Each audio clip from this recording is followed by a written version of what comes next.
Olá, amados de Deus. Que alegria é estar de novo em contato com vocês através do nosso programa. O nosso objetivo aqui é anunciar sempre o Evangelho de Deus, do Deus que se encarnou, que se fez gente, que habitou entre gente, que habitou conosco, Deus Emanuel.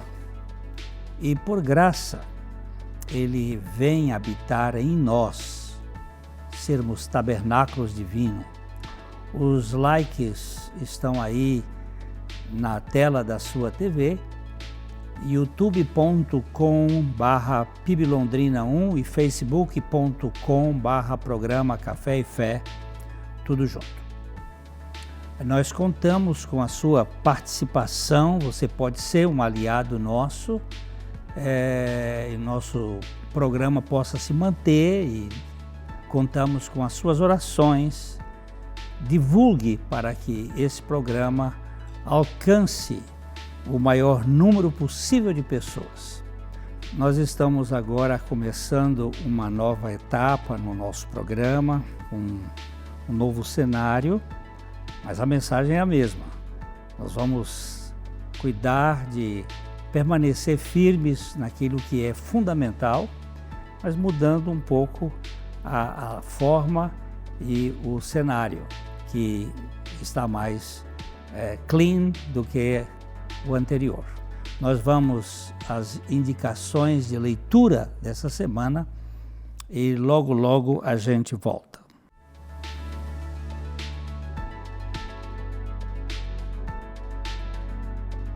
Bom dia a todos. Nós estamos aqui num devocional e eu queria ler com vocês e tratar sobre um tema de tão grande importância. Eu vejo esse tema, a ansiedade, a preocupação e o quanto a Bíblia, a Palavra de Deus, fala sobre esse assunto. E eu queria ler com vocês nessa manhã um texto de Filipenses, capítulo 4, versículos 6 e 7, onde o apóstolo Paulo nos diz assim: não andeis ansiosos de coisa alguma. Presta atenção. Não andeis ansiosos de coisa alguma.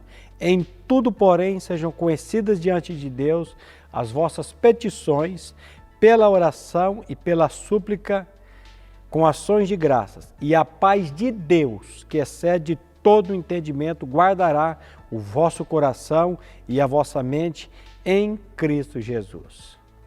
Eu tenho visto, não só na minha vida, mas na vida de tantas pessoas, que a ansiedade tem feito tanto mal.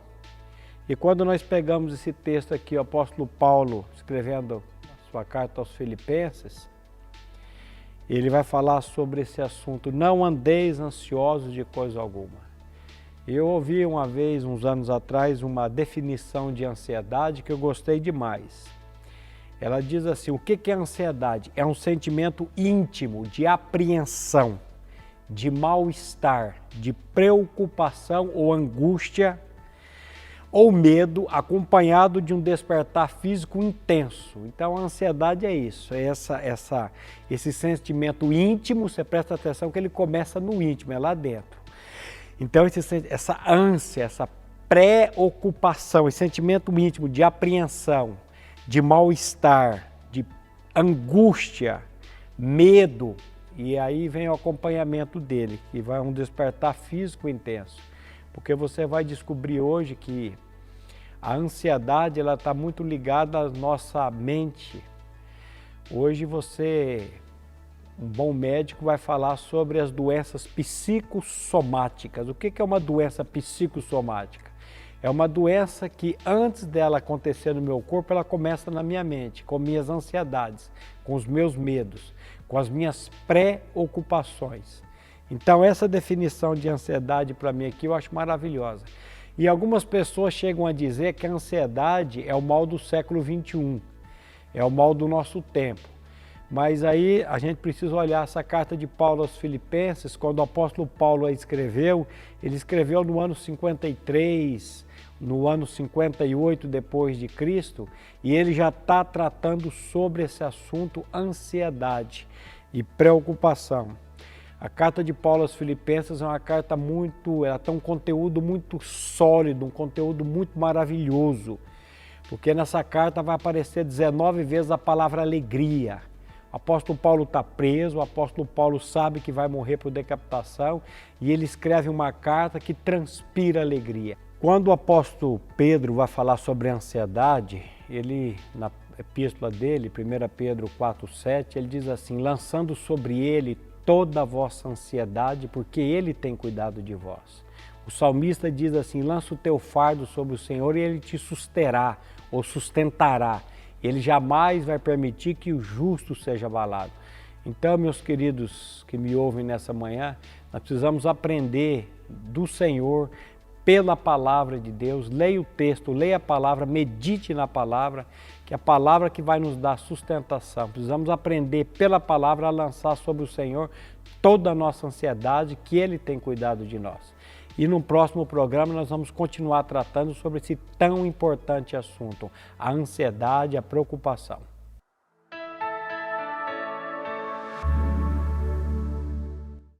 Na Ótica Higienópolis você terá um atendimento diferenciado com as melhores opções de lentes e armações para a sua qualidade de vida, sem abrir mão da estética e moda. E o melhor, você não paga mais por isso.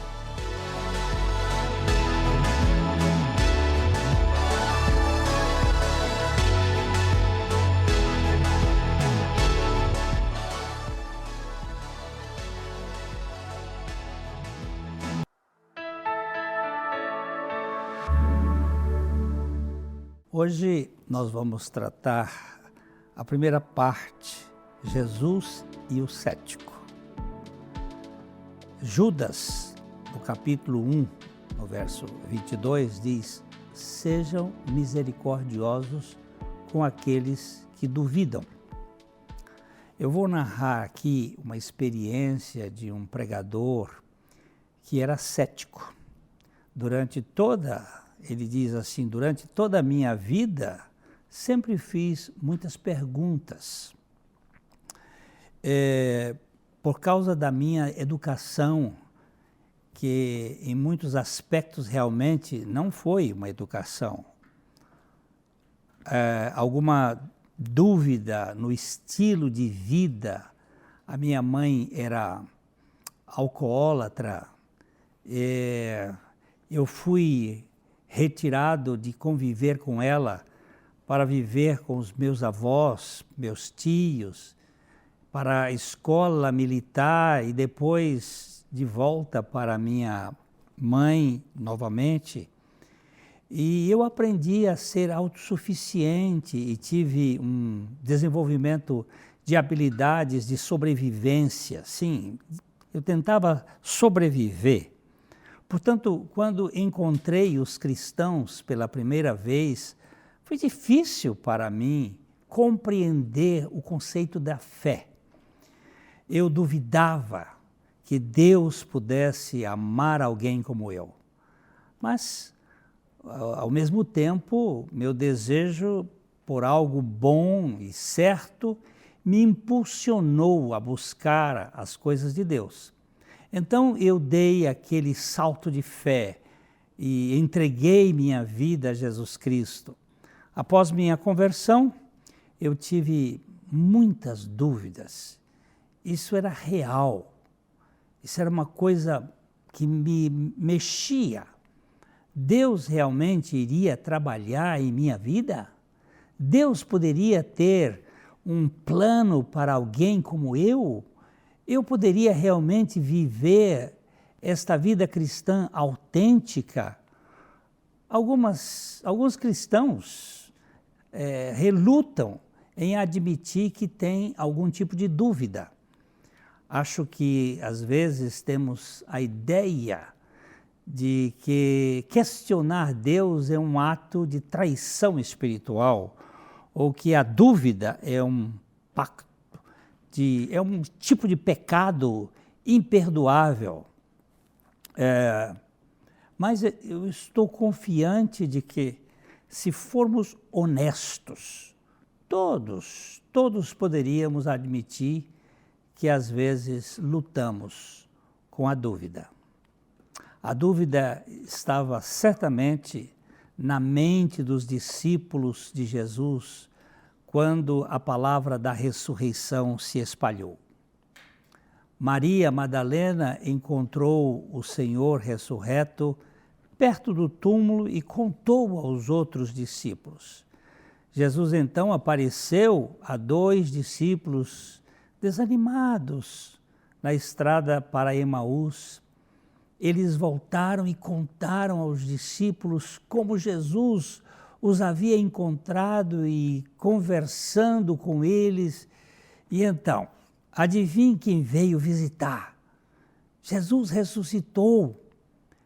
Na noite daquele primeiro dia da semana, quando os discípulos estavam juntos, com as portas trancadas, por medo dos judeus, Jesus veio e ficou entre eles e disse: paz seja convosco. Depois de dizer isso, ele mostrou as mãos e o lado, e os discípulos ficaram muito felizes quando viram o Senhor ressurreto. Mas uma vez Jesus disse: paz seja convosco. Como o Pai me enviou, eu também quero enviar vocês. E com isso ele soprou sobre eles e disse: recebam o Espírito Santo. Isso está registrado em João capítulo 20, os versos 19 a 20. Agora que Cristo havia morrido e ressuscitado, a sua obra estava concluída, o Espírito Santo estava prestes a vir aos discípulos, o que Jesus havia prometido. O mesmo é verdade quando colocamos nossa fé em Cristo. Em Efésios, no capítulo 1, versos 13 e 14, a Bíblia diz: tendo crido, fostes marcados nele com o selo do Espírito Santo prometido, que é o propósito que garante a nossa herança até a redenção dos que são propriedade de Deus, para o louvor da sua glória. O Senhor ressuscitado apareceu pessoalmente aos discípulos, o Espírito Santo foi soprado sobre eles e foi dado o encargo de representá-lo. Foi uma reunião e tanto. Uma noite, o dia foi ruim, porque faltar a comunhão, mas ali na presença do Senhor estava um dia muito, muito significativo. Mas Tomé não estava presente. E é importante que a gente esteja sempre na reunião dos santos. E por que precisamos uns dos outros? Porque a vida cristã não é isolada, é uma vida de compartilhamento. Com os outros, Tomé ficou arrasado com a crucificação de Jesus, como todos os outros discípulos, e em sua dor pessoal, ele se afastou, não apenas de Deus, mas dos outros discípulos. Ele não estava presente naquele dia. Mas quando estamos sofrendo, este é o momento em que nós devemos buscar a comunhão do povo de Deus, estar presente, não ficar isolado. Então, quando os discípulos viram Tomé outra vez, provavelmente disseram: você deveria ter estado lá ontem à noite quando o Senhor apareceu. Tomé tinha perdido um momento do aparecimento do próprio Senhor Jesus ressuscitado. E a Bíblia mostra que Tomé, que tinha o nome de Dídimo, que era um dos 12, ele estava com os discípulos quando Jesus veio outra vez. E então Jesus fala com ele de modo muito pessoal, dizendo: Tomé, você que não crê, então põe as mãos aqui no meu lado, enfie o dedo no lugar dos cravos, me toque. E Tomé, isto foi um pedido honesto, Ninguém jamais poderia acusar Tomé de não pensar por si mesmo. Ele queria tocar em Jesus, ele queria saber se realmente era Jesus que tinha ressuscitado. Ele certamente era um indivíduo e não estava disposto a simplesmente acreditar no que os outros dizem, ou sem experimentar. Ele queria ter certeza. Ele disse, deixa eu tocar no Senhor. E não há nada de errado com isso. Como que facilidade Jesus poderia ter ignorado Tomé por completo, visto que ele nem estava presente com os discípulos quando Jesus apareceu aquela vez. Mas Jesus não fez isso. Jesus disse, vem cá, você pode tocar em mim, você pode ver que eu estou aqui, sou eu. Nós vamos dar uma paradinha aqui e logo, logo a gente vai voltar.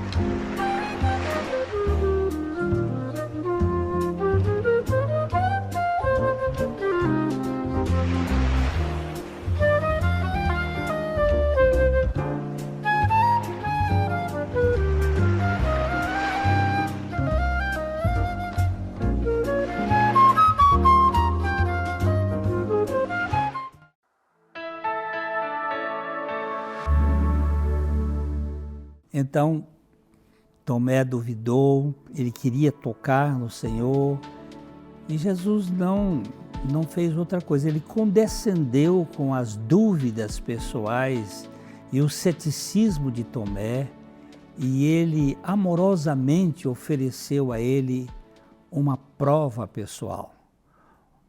Uma semana depois, quando os discípulos estavam reunidos, seus discípulos estavam novamente em casa e Tomé agora estava com eles, embora as portas estivessem trancadas, Jesus veio e ficou entre eles e de novo diz, paz seja convosco, paz seja com vocês. Então ele disse a Tomé, coloque o seu dedo aqui e veja as minhas mãos, estenda a sua mão e coloque no meu lado. Pare de duvidar e creia. Tomé disse-lhe, meu Senhor e meu Deus. Jesus faz isso com incontáveis pessoas, com incontáveis outros, indo até onde eles estão, oferecendo amorosamente uma prova pessoal do seu amor por eles. Jesus se revela a todos aqueles que têm dúvida e se mostra de modo amoroso. Quando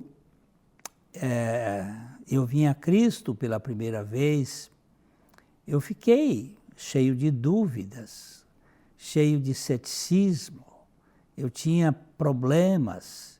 E eu disse a Deus, se você é real, então você precisa me tornar real para mim mesmo. Se você é de fato um Deus que se manifesta a mim, eu preciso de ti.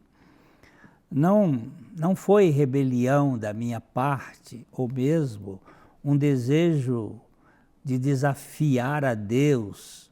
Foi um apelo, um clamor para que Deus ajudasse um jovem endurecido e cético, e ele fez. Ele fez isso por mim. Eu estou contando a história deste pastor que está enfrentando uma luta e que é semelhante a muitos e semelhante a mim, que tenho dúvidas. Duvidar é razoável. A dúvida de Tomé não é uma coisa absurda. Tomé não pediu nada além do que os outros tinham visto. Ele não pediu uma revelação especial.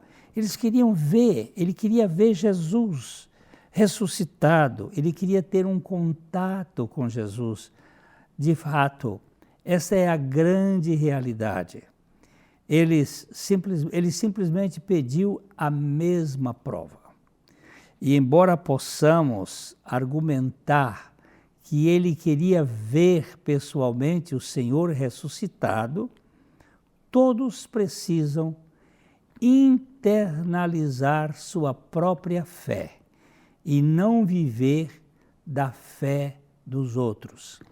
Nós temos um homem na Bíblia, que é Jó, que viveu por muito tempo com uma crença de segunda mão. É uma crença que é feita por ouvir dizer. Não é algo pessoal, uma relação viva. Lá no final do livro de Jó, ele diz, e Jó foi uma pessoa que era justa, que era temente a Deus, que se desviava do mal, mas lá no final do livro ele vai dizer assim: eu só te conhecia de ouvir dizer, mas agora os meus olhos te veem, por isso eu me abomino e me arrependo no pó e na cinza. Aqui nós vemos Jó tendo uma experiência muito semelhante ao que Tomé está tendo aqui. Ele não estava no grupo, vamos dizer assim, ele não estava na igreja, na comunhão, no primeiro dia em que o Senhor apareceu, mas agora ele teve uma chance de ver a sua dúvida ser tratada pelo próprio Senhor. Ao ver o Senhor ressuscitado e vivo, o ceticismo de Tomé deu lugar à crença, deu lugar à fé. Meu Senhor e meu Deus. E ele chorou, e ele demonstrou os seus sentimentos diante daquela realidade. Essa é a diferença entre o ceticismo e a descrença. O ceticismo contém uma abertura para a crença, mas a descrença se recusa a crer. Aquele que precisa de algumas provas, precisa de algumas evidências, precisa de alguma ajuda, o Senhor está pronto para dar a ele esta evidência. Mas aqueles que são descrentes por natureza, que é o caso, por exemplo, de Judas, que preferiu tentar levar alguma vantagem vendendo Jesus, porque ele não cria, ele não tinha o coração disposto a crer no Senhor. O cético, ele tem esta abertura para buscar crer, mas o descrente se recusa de todos os modos a crer, a acreditar no Senhor. O ceticismo é honestidade, a incredulidade é teimosia. O ceticismo é uma posição de alguém que precisa de uma ajuda, de um empurrão. O incrédulo, ele é contumaz, ele já está fechado. O ceticismo busca luz, enquanto a descrença, o descrente, contenta com as trevas. O cético, ele, ainda que não tenha a iluminação, ele quer alguma coisa, mas o descrente, ele vive na escuridão. Portanto, céticos do mundo, não temam, pois Deus oferece todas as provas que vocês precisam, que nós precisamos. Deus se revela a nós, de maneira que nós possamos ter este conhecimento pessoal dele. Nós estamos vivendo num tempo bastante complicado, complexo, onde muitas coisas estão acontecendo para destruir a fé das pessoas, para gerar uma espécie de apostasia, aquilo que é deixar o conhecimento, deixar o relacionamento com o Senhor. Nós estamos vivendo um momento que as forças das trevas trabalham com a mente das pessoas através de fatos, de fakes, de mentiras, de coisas que não são reais, para destruir a fé das pessoas. Mas Jesus, ele é o único autor e ele é o único consumador da fé. E ele pode nos dar a condição de crer. Ele vai, como ele tratou com Tomé, ele pode tratar com você, ele pode tratar comigo, nas suas dúvidas, nas suas incertezas. Ele pode gerar em você a certeza de uma vida real, de uma vida que tenha significado. Não seja cético, não seja incrédulo. Ainda que o seu ceticismo esteja ali, não seja um teimoso. Vá a Cristo. Tomé disse, eu não creio se eu não enfiar o dedo. E o Senhor disse, pois bem, se você quer, você vai ter chance. Judas, lamentavelmente, saiu dali e foi se enforcar, porque não tinha nenhuma posição, ele não queria outra coisa senão ele mesmo. Neste mundo, nós temos a opção de conhecer o Evangelho, porque ele diz assim, e conhecereis a verdade, e a verdade vos libertará. Se, pois, o Filho vos libertar, verdadeiramente sereis livres.